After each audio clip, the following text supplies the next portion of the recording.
आलमी बैंक का पाकिस्तान के लिए 20 अरब डॉलर का प्रोग्राम मंजूर। 10 साला कंट्री पार्टनरशिप फ्रेमवर्क की मंजूरी। 24 में से 19 डायरेक्टर्स का पाकिस्तान के हक में वोट।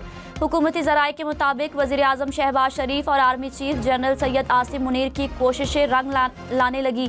आलमी बैंक तकरीबन 15 अरब डॉलर इंटरनेशनल डेवलपमेंट एसोसिएशन के जरिए देगा। बाकी रकम international bank for reconstruction and development के तहत दी जाएगी।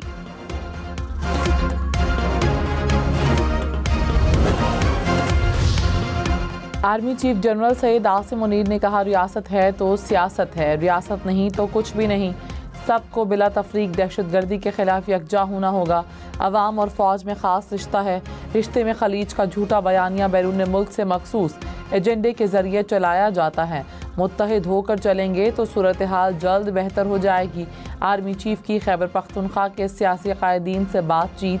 कहा, इंसान ख़ता का पुतला है, सब गलतियाँ करते हैं। गलतियों को ना मानना और सबक ना सीखना बड़ी गलती है।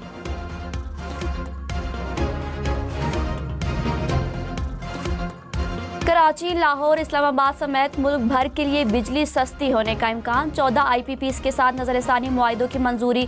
बातचीत के बाद मुनाफा और लागत में 802 अरब रुपए कमी की तजवीज़ मंजूर।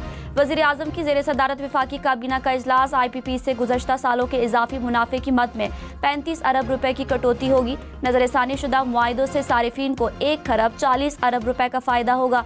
शहबाज शरीफ ने कहा, मुआहिदों से बिजली की कीमत कम होगी, कौमी खजाने की बचत होगी। हुक्म होगा हम मानेंगे। यानी आप NRO देना चाहते हैं? नहीं, वो मांग रहे हैं। भाई मेरे मैं हाथ जोड़ के आपसे गुजारिश करूंगा, अदालत का भी ऑर्डर आ जाए तो उस मासूम आदमी को खुदा का वास्ता है घर ना भेजना, वरना उसकी जान लेने के लिए उसके घर में लोग बैठे।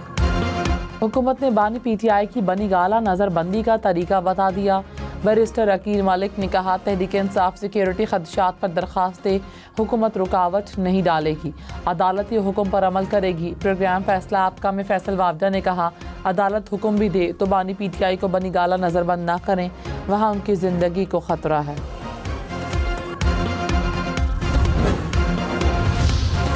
तहरीक इंसाफ ने एग्जीक्यूटिव ऑर्डर के जरिए कैद अफराद की रिहाई का मुतालबा किया है। वजीर कानून आजम नज़ीर तारड़ का दावा। कहा, मुल्क का आइन और कानून इसकी इजाज़त नहीं देता, अदालती तरीक़ाकार है वो अपनाएं, अदालतों में जाएं। 190 million pound case open and shut case है। अपोजिशन का सेनेट में रवैया अफसोसनाक है। चेयरमैन PTI बैरिस्टर गौहर ने कहा, बानी PTI ने दो टोक अल्फाज में कहा, कोई डील नहीं। जमहूरियत और सियासी इस्तेहकाम के लिए मुज़ाकरात का कामयाब होना ज़रूरी है। बानी जेल से बाहर आएंगे तो मुल्क में इस्तेहकाम आएगा।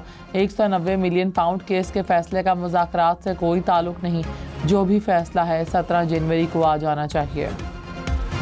अगर आपके ख्याल में मईशत की दुरुस्तगी ये है कि आप मईशत को दिवालिया करके, बैंकरप्ट करके और IMF के साथ एक ऐसा मुआहदा कर जाएं जो मुल्क की माली खुद मुख्तारी दाव पे लगा दे, तो फिर ये मईशत की दुरुस्तगी आप ही को मुबारक है।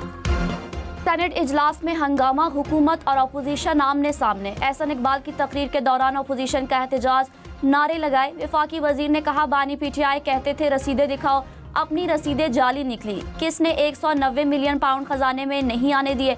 अलकादिर यूनिवर्सिटी के पीछे ना छुपे, रसीदें दिखा दे, आपको कुछ नहीं कहा जाएगा। डाका डालने पर सजा मिलेगी, छोड़ा नहीं जाएगा। PTI अरकान का सेनेट इजलास से walkout. Opposition leader senate Shibli Faraz ने कहा, अलकादिर ट्रस्ट केस में एक पैसा बानी PTI के अकाउंट में नहीं आया। 190 मिलियन पाउंड का झूठा इल्ज़ाम लगाया जाता है। सुप्रीम कोर्ट के अकाउंट में पैसे आए जो बाद में हुकूमत को मुंतकिल हुए। तोशाखाना हो या साइफर, कुछ भी साबित नहीं कर सके। 1 साल में ना सियासी इस्तेहकाम आया, ना मईशत बेहतर हुई। मास्टरमाइंड का ट्रायल मिलिट्री कोर्ट में होगा। वजारत दिफा के वकील के सिविलियंस के मिलिट्री कोर्ट में ट्रायल से मुतालिक केस में दलाइल। जस्टिस जमाल मंदुखिल ने कहा, आर्मी एक्ट का दायरा जितना वसी कर रहे हैं उसमें तो कोई भी आ सकता है। सवाल यह है, एक्ट के इतलाक को कितना फैलाया जा सकता है।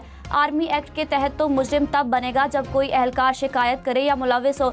जस्टिस मुसरत हिलाली ने कहा, किसी फौजी का चेक पोस्ट पर सिविलियन से तनाज़ा हो तो क्या ये भी डिसिप्लिन खराब करना होगा?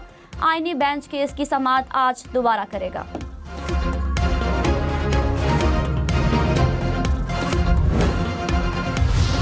Army chief general Syed Asim Munir ने कहा, हमारी पॉलिसी सिर्फ और सिर्फ पाकिस्तान है।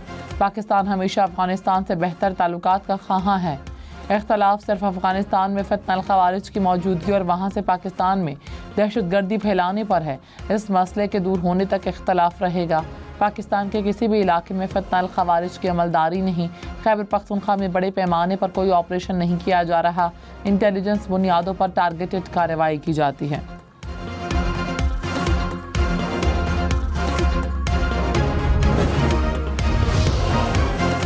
वज़ीर-ए-आज़म शहबाज शरीफ ने कहा, कुरम में हालात नॉर्मल हो रहे हैं। अमन मुआहदे के बाद मोर्चे गिराए जा रहे हैं। उम्मीद है स्टेक होल्डर्स मिलकर अमन बरकरार रखेंगे।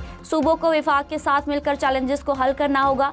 अफवाज पाकिस्तान फितना खवारिज के खिलाफ नबुर्द आजमा है। पाक फौज की कुर्बानियों की पूरी कौम मोतरफ है। कुरम के लिए इमदादी सामान का दूसरा काफिला रवानगी के लिए तैयार। काफिले में अशिया खुर्दोनोश की 45 गाड़ियाँ शामिल। बिलावल भुट्टो ने कहा, सिंध हुकूमत ने मईशत की मजबूती के लिए पब्लिक प्राइवेट पार्टनरशिप की सूरत में कामयाब मुआशी फार्मूला दिया। ज़राअत समेत तमाम मनसूबों से मुआशी इनकलाब ला सकते हैं। सेहत से इंफ्रास्ट्रक्चर तक आवाम की ज़िंदगी में बेहतरी ला रहे हैं। बिलावल भुट्टो की ज़ेर सदारत इजलास में तरक्याती मनसूबों का जायज़ा।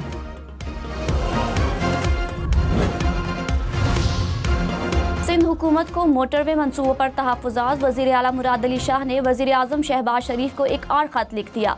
कहा, सिंध को मोटरवे मंसूबों में नज़रअंदाज क्यों किया गया। नेशनल हाईवे अथॉरिटी ने सिंध के लिए 5% से भी कम रकम रखी। 78 अरब के मंसूबे तजवीज़ हुए, सिर्फ 7 अरब रुपए मुख्तस किए गए।